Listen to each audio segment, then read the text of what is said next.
Ready છે, આવી જાઓ ખાવા. હેલો મિત્રો, જય શ્રી કૃષ્ણ. કેમ છો બધા? બરોબર છો? તો આજે પણ હું તમારી સાથે એક સ્ટ્રીટ ફૂડ લઈને આવી છું.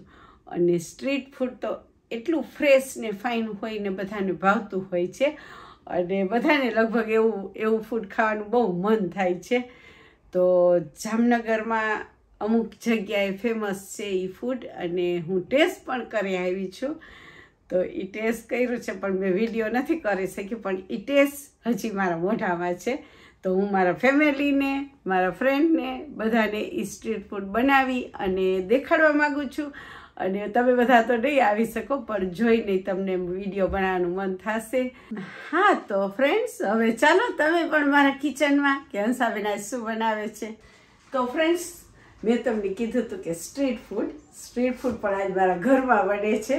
અને એ છે સિંધી ડીશ છે, પણ આમ બધા ગુજરાતીને બહુ ગુજરાતી માણસો લાઈક બહુ કરતા હોય છે.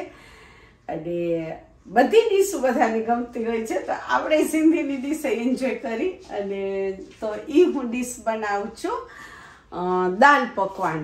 તો મેં છે ને બે અઢી કલાક પહેલાં મેં 1 કપ ચણાની દાળ અને 1 કપ મસૂરની દાળ.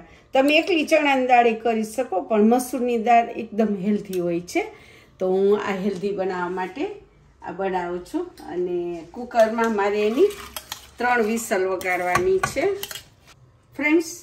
અને આ જગની હું તમને સ્ટોરી કહું કે આ જગ છે ને સાવ પ્લેન હતો. તો હમણાં તમને ખબર છે હું ઇન્ડિયા ગઈ હતી ને, તો અમારા વહુરાણી નવરા હતા. તો એને આ પેઇન્ટિંગ બનાવ્યું છે, અને એનું પેઇન્ટિંગ બહુ ફાઇન થાય છે. મને તો બહુ ગમે છે. અને હું તો બધી રીતે શોખીન બહુ છું. કંઈક નવીન બનાવતી હોય ને તો મને બહુ ગમે. એ ઉપરાંત મારા નેલ્સ પણ એટલા ફાઇન કરતી છે. તો ફ્રેન્ડ્સ, હવે આપણે આ ફોકસ કરશું આપણા કુકિંગ ઉપર. અને એમાં 4 ગ્લાસ પાણી નાખવાના, અને અડધી ચમચી હળદર નાખી દેવાની, અને સોલ્ટ જરૂરિયાત પ્રમાણે નાખવાનું. કુકરનું ઢાંકણું બંધ કરી દેશું અને વિસલ વાગવા દેશું. તો ફ્રેન્ડ્સ, દાલ પકવાન માટે પકવાન તો જોશે જ ને, પકવાન વગર તો ચાલશે નહીં, એને જ કહેવાય દાલ પકવાન. તો એના માટે મેં લીધો છે મેંદો. તમે જોઈ શકો છો, પ્લેન ફ્લાવર. અને સ્ટ્રીટ ફૂડમાં તો એકલું પ્લેન ફ્લાવર જ નાખીને પકવાન બનાવતા હોય છે. પણ મેં સાથે થોડોક હેલ્ધી બનાવવા માટે ઘઉંનો લોટ લીધો છે, રોટલીનો. જરૂરિયાત પ્રમાણે નિમક, અજમા, પછી આપણે એમાં ખાડો બનાવી અને તેલ નાખશું.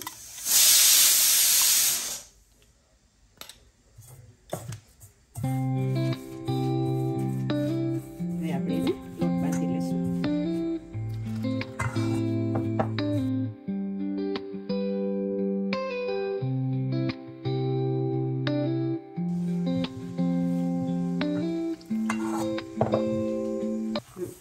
અને ફ્રેન્ડ્સ, અહીંયા આપણે ઠંડીના લીધે થોડુંક નવસેકું પાણી લેવું પડે, નકર અહીંયાની વેધર પ્રમાણે લોટ છે ને એકદમ હાર્ડ થઈ જાય છે. એટલે રોટલીના લોટમાં પણ બધા નવસેકું પાણી લે છે.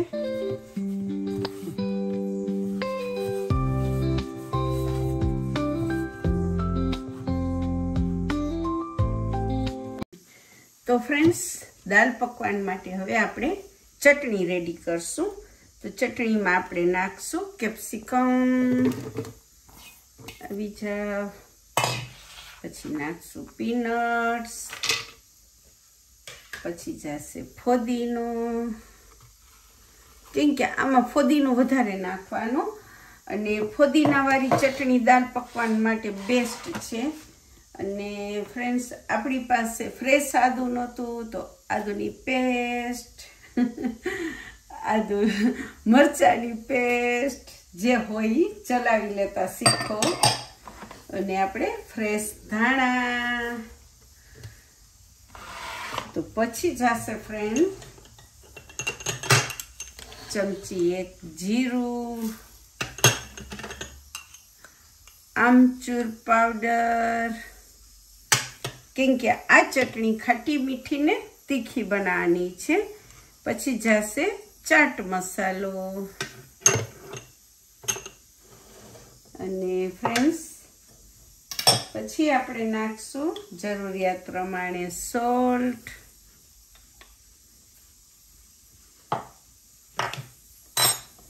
અને પછી જશે એમાં લીંબુ,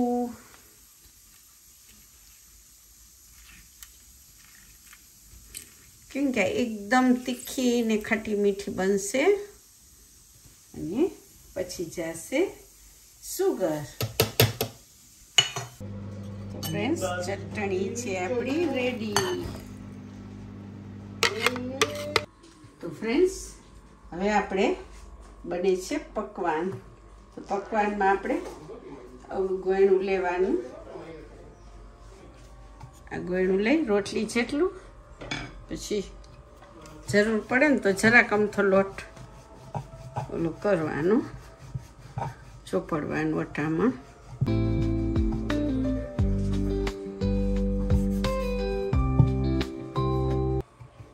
તો ફ્રેન્ડ્સ આવી રીતે વણવાનું. અને આમાં મેંદાનો લોટ ને ઘઉંનો લોટ છે, તો આપણે ફૂલવા નહીં દેવાના. એના લીધે આપણે આ ફોકથી આવી રીતે હોલ કરી નાખવાના, એટલે તમારું પકવાન ફાઇન થશે ને ફૂલશે નહીં.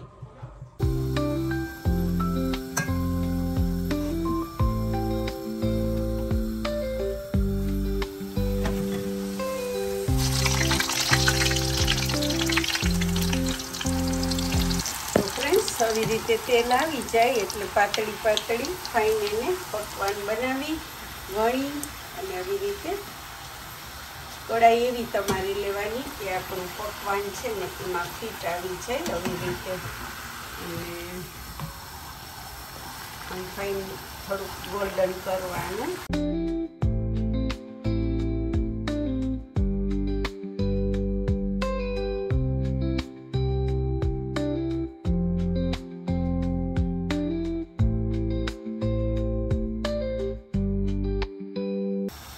જોઈ શકો છો કે ગોલ્ડન થવું જોઈએ, એકદમ ક્રિસ્પી ને ફાઇન એવી રીતે. તો ફ્રેન્ડ્સ હવે આપણી દાળ રેડી થઈ ગઈ છે અને આપણે મોઢામાં પાણી આવવા માંડ્યું છે. અને એવું છે ફ્રેન્ડ્સ કે હું છે ને દાળમાં સ્ટ્રીટ ફૂડ બનાવું છું. તો સ્ટ્રીટ ફૂડમાં આવી જ દાળ હોય છે અને એમાં કાંઈ પણ નથી નાખતા. દાળને બોઇલ કરી નાખવાની અને આખી ભાગી આવી રીતે દાળ રાખવાની અને એમાં સોલ્ટ અને હળદર સિવાય બીજું કાંઈ નથી. અને આનું બધું કામ કરશે ખાટી મીઠી તીખી ચટણીઓ. તો ચાલો આપણે હવે પ્લેટિંગ પણ કરશું. બધું રેડી છે.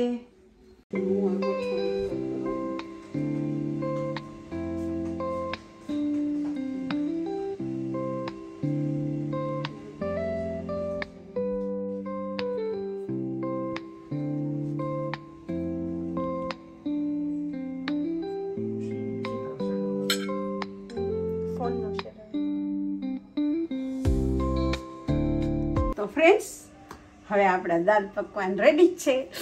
મોઢામાં પાણી આવે છે, કંટ્રોલ નથી થતું. તો આપણે સૌથી પહેલાં પ્લેન બટેકાને મસાલાવાળા બનાવશું. ઓલરેડી એમાં સોલ્ટ તો છે જ, પણ મારા ઘરમાં બહુ તીખું નથી ખવાતું એટલે હું બહુ તીખું નથી કરતી. મરચાં ભૂકી નાખી અને ચાટ મસાલો નાખ્યો અને આપણે ધાણા, મારા ફેવરેટ ધાણા. હવે આપણે એને મિક્સ કરશું. તમે જોઈ શકો છો. હવે આપણે એને સાઈડમાં રાખી દઈએ. અને હવે આપણે એને પકવાનને આવી રીતે સીધા રાખશું. પછી આપણે એમાં નાખશું દાળ. તો આપણે એને દાળને આવી રીતે કરશું પ્લેટિંગ. અને ફ્રેન્ડ્સ બીજું આપણે એના માટે આંબલીનો પલ્પ કર્યો છે, તો એમાં નાખશું આપણે મરચાં ભૂકી, થોડાક ધાણા અને થોડી ડુંગળી. તો આપણે રેડી કર્યું છે ખાટું મીઠું અને તીખું. અને ફ્રેન્ડ્સ એવું છે કે આ બધી ચટણી મેં ખાટી મીઠી તીખી મેં તમને બતાવી, પણ મેં ઓલરેડી મારા ડિવાઇન સ્પૂનમાં ઓલરેડી મેં એનો વિડીયો કરીને મૂક્યો છે. બધી જાતની સીજવાન ચટણી, ખાટી મીઠી તીખી, આંબલીની, ખજૂરની અને ગ્રીન ચટણી. અને હવે આપણે નાખશું ગ્રીન ચટણી. અને ગ્રીન ચટણી તમે બનાવો એમાં ફોદીનો વધારે પડતો નાખજો, એટલે તમારું ટેસ્ટ ખાવામાં બહુ ફાઇન લાગશે. હવે આપણે નાખશું બટેકા.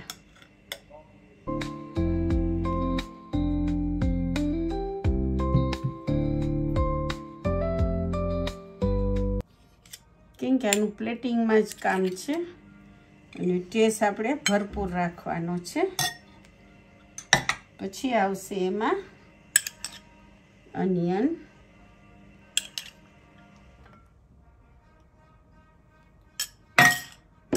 અને પછી આવશે એમાં ચાટ મસાલો. કેમ કે ચાટ મસાલો જરૂરિયાત પૂરતો નાખવાનો, આપણે ઓલરેડી ચટણીમાં નાખ્યો છે. અને પછી જરાક લીટર દાળ નાખવાની પછી. અને આ પકવાન એટલું ફાઇન તમને ખાવામાં મજા આવશે, હેલ્ધી છે એકદમ. અને હવે આપણે નાખ્યા ટમેટા. હવે આપણે નાખીએ છીએ સેવ.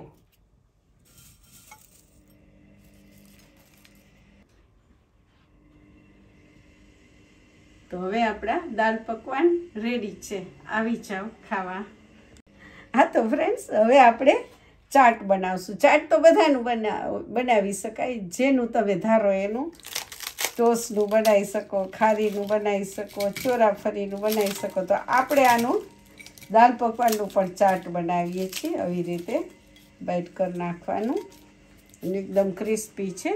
તો સૌથી પહેલાં જશે એમાં બટેકા.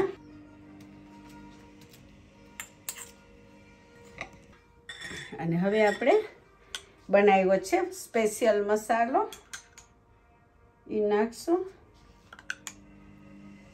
અને હવે આપણે દાળ જશે. પછી જશે ફોદીનાની, સ્પેશિયલ ફોદીનાની ચટણી છે આ. સ્પેશિયલ ખજૂરની ચટણી, ખજૂર, આંબલી ને ગોળ. પછી જશે એમાં ટમેટો,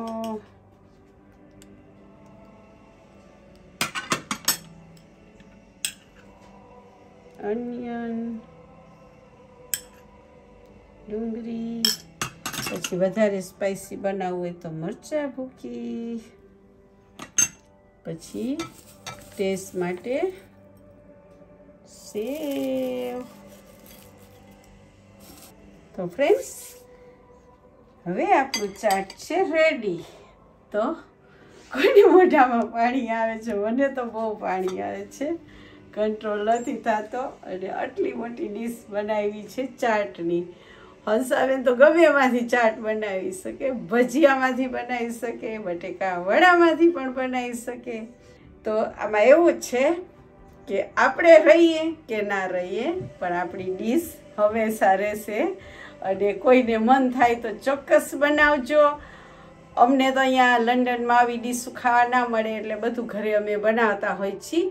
બધા ચાટ અહીંયા નથી બનતા, એટલે હું તો બધું નવું નવું જોઈને કરી લઉં છું ને. મને આ ડીશ બહુ જ મારી સ્પેશિયલ છે, મને બહુ ભાવે છે. તો જો તમને આવા વિડીયો ગમતા હોય તો મને જરૂર કોમેન્ટ કરજો, અને લાઈક કરજો, શેર કરજો. Don't forget to subscribe. By.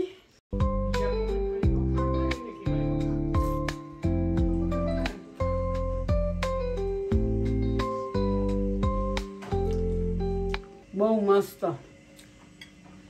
દાળ પકવાન ખાવા હોય તો ફોદીનાની ચટણી તો તમે જરૂર કરજો. એના વગર દાળ પકવાન અધૂરા છે. મને તો બહુ ભાવે છે. અને તીખાન તમતમતા ખટ્ટા મીઠા આવો બ્રેકફાસ્ટ મળી જાય તો આપણે શું જોઈએ, કાંઈ ના જોઈએ. તમે જોઈ શકો છો કે દાળ નાખી છતાં એનું જો પણ પીઝાની જેમ ખાવાનું.